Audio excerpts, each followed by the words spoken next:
Hello, SYNGAP land. My name is Michael Graglia. Today is Friday, May 22nd, 2021. This is episode 11 of SYNGAP10, your 10-minute weekly briefing on all things SYNGAP1 related. It's not noon, which is when I normally do this. It's like late. It's almost 11 because it's just been one of those crazy days. It's been a couple hours today on the phone with families, which is the best part of my job. But it's just the day has gotten a little crazy. But here we are, and I'm just going to give you the update. Because that's why we're here, right? To keep everybody up to date, get us on the same page, keep us moving in the same direction. Where are we going? We're going to a better place for our kids. That's where we're going. We are going to make the future of our kids better. Because right now, frankly, it's not great. They've got a disease. The gap between them and neurotypical kids is going to grow bigger and bigger. They have epilepsy. They have behaviors. They have sleep issues. They have hypotonia. They have behaviors. I mentioned that, but it's worth repeating. And they have intellectual disability. It's rough. And if it can be better, it should be. And step one is you've got to believe it's going to be better, right? I've realized, speaking to some families, that they don't fully buy it. One dad today was like, that magic pill thing. Like, it just sounds like magic to him. Totally fair. But let's get our head wrapped around two ideas that might get you from believing in magic to being hopeful. And it's important to be hopeful because the alternatives suck, right? Point one, when our parents met somebody with epilepsy, they had epilepsy, end of thought. Your kid and my kid, they don't have epilepsy. They have SYNGAP1 epilepsy. They have a monogenic epilepsy. They have an epilepsy that is caused by a typo in a specific gene. That is a recent phenomenon. Like, I'm talking past 10 to 20 years. We have figured out typo in this gene, SYNGAP1, CDKL5, SCN1A, SCN2A, SCN8A, USP7. I can go all day, right?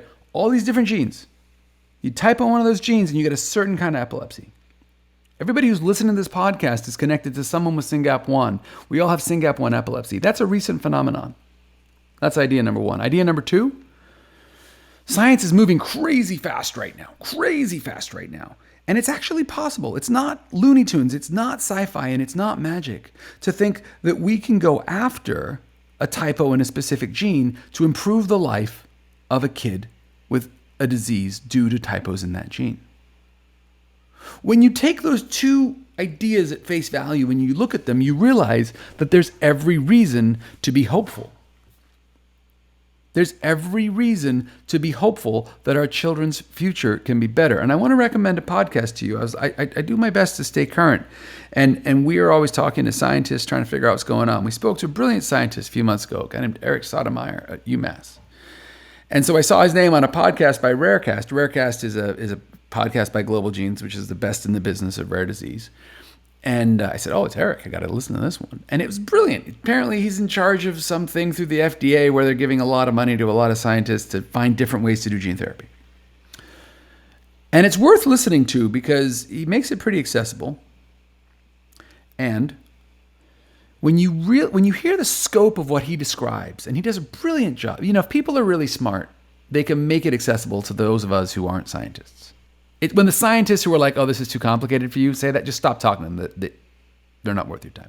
But when someone is as good as Eric, they can make it accessible. And what he does so well in this podcast is he explains all the different types of gene therapy that are possible. And you can't listen to that and not absorb, oh my, holy smokes. This is legit. This is real.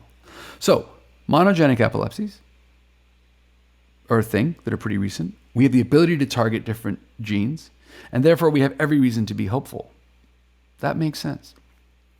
And that brings me to the next thing I want to talk about, which is Kyle Bryant, who's an incredible rare disease advocate in the ataxia community, put out this tweet, and it stopped me cold. He's like, fundraising awareness raising doesn't raise funds. Fundraising raises awareness. And I was like, God, he's so on.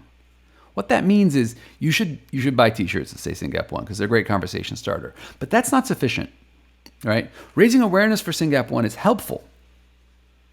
But people don't see a t-shirt with a word they don't understand, Google it, and be like, oh my God, I got to help that family and make a donation to SRF. No, that's not how it works. But when you go to your friends, your family, your church, your teachers, everything, and you say, we need to do a fundraiser for SRF because my kid is sick and we need to make sure that their future is as bright as possible. We need to raise funds for SynGAP. That's when people say, wait, what is SynGAP? Because you just ask them for money. Money focuses the mind, right? So when you go fundraising, people stop and say, okay, tell me what's going on with your kiddo. And they're like, oh my goodness. De novo, so it's not inherited. Oh, I thought genetic meant inherited. No, genetic just means it's in the genes. Oh, every cell in there, but yeah. Sleep, epilepsy, intellectual disability, hypotonia. Oh my God, they're still in diapers? Whoa. We could make this better, really? Yeah, oh my goodness. But we got to fund science. We got to invest in registries. We've got to work on validated scale. Yeah, it sounds like a lot of work. How much money can I give you? Where do I, SynGAP Research Fund? No overheads? Well, that's amazing. Take my money. When you raise money, you raise awareness. So number 1, get hopeful. Number 2, get busy. Raise some money, people. Our kids need it. There is so much work to do. I'm literally, as SRF, as soon as we raise the money, we spend it. Next week, I'll announce 2 grants to incredible institutions on the East Coast to continue to improve the future for SynGAPians, to make sure we're ready for clinical trials. But this stuff takes money. And if you haven't raised money, it might be because you're uncomfortable raising money. Get over it, your kid is sick. Or it might be because you really don't believe that the future can be better.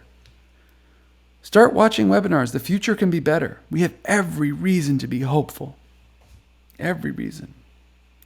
So these are some of the points I wanted to make today. I want to talk about just a couple more things. There's another podcast I heard. So every reason to be hopeful. We should raise money and we should work together. Yes. And in the meantime, life's rough. Our kids are on powerful drugs. We're constantly educating doctors about the drugs. We're constantly trying to figure out which side effects are worth it, which drugs are the right combinations. We think we get it right. We're good for 6 weeks to 6 months, and then it all comes back. The seizures change, the behaviors change. And there's this incredible rare disease mom named Effie Parks. And Effie does a podcast called Once Upon a Gene. It's exceptional. Effie's exceptional. Her kid has CTNBB1, or I get all these genes wrong. But her kid, his name is Ford. He's adorable, and he has another monogenic disease. And Effie has a podcast called Once Upon a Gene. And she did this episode with Meg Levine, who is a therapist that wrote this book called It's Okay That You're Not Okay. And it's all about grief. It's all about how in our society we do a terrible job with grief. We don't acknowledge grief. We don't have enough types of grief. Just because your kid isn't dead doesn't mean you can't grieve the life they're not having. Every day they're sick. Every day you're changing a diaper on a 7-year-old or a 10-year-old. Every day you're seeing them on a playground with kids their age who are running laps around them. Grief is a natural human response to that, and it's okay that you're not okay. It's an incredible podcast. I can't do it justice. I'm not going to try.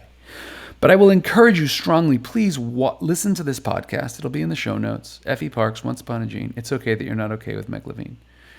And I just think that's an important reminder for rare disease parents. But this podcast is more than a reminder. It's a really useful discussion of this issue of grief, and that we're living in a society with a very challenging and hard life and hard thing with our kids who are sick. And we're grieving, but we're living in a society where nobody knows how to deal with grief. Kind of an interesting thought if you stop and think about it. 2 more thoughts. Thought number 1, speaking of raising funds, it's my birthday soon. And I'm doing a Facebook fundraiser because that's what you do on your birthday. You do a Facebook fundraiser for SRF. Hint, hint, hint. And I'm actually matching every single dollar that goes into this fundraiser for SRF. As you know, I work for SRF for free. I'm a volunteer. And every penny that you donate to SRF goes directly to a lab. Every penny you donate to SRF for my birthday fundraiser, 2 pennies will go to a lab because I'm going to match every single one of them. So please go to my birthday fundraiser on Facebook and donate to the SynGAP Research Fund to help us accelerate science. SynGAP Research Fund is a great deal. 100% of funds go to research because we have no overheads because our founders cover all of them. So see how I did that? A little fundraising on your birthday. Raise funds for SynGAP Research Fund. Last point, SynGAP.fund/clicks. SynGAP.fund/clicks. It's your way to check in on, have I done everything I can to support the SynGAP Research Fund today? And that's just a list of 12 little things you can do online for free. Support us here, vote for us here, follow us there, endorse us there, whatever. And that will help us do our job of making the future better for SynGAPians. And one of the things you will find on there, families, is SynGAP.fund/docs. And that's where you got to go to tell us all the doctors you've seen. There's going to be another 100 people diagnosed this year. Who are they going to go see? How many times do we have to explain what SynGAP is to a doctor? We got to start sending patients to the doctors who already know what's going on. So SYNGAP.fund/docs is on SYNGAP.fund/clicks. And that's where you go to tell us about your doctors. Thank you so much for listening. Have a wonderful week. And I look forward to talking to you more next week. If you have any questions or comments, please hit me up on email or mike@syngapresearchfund.org. Have a wonderful, wonderful week.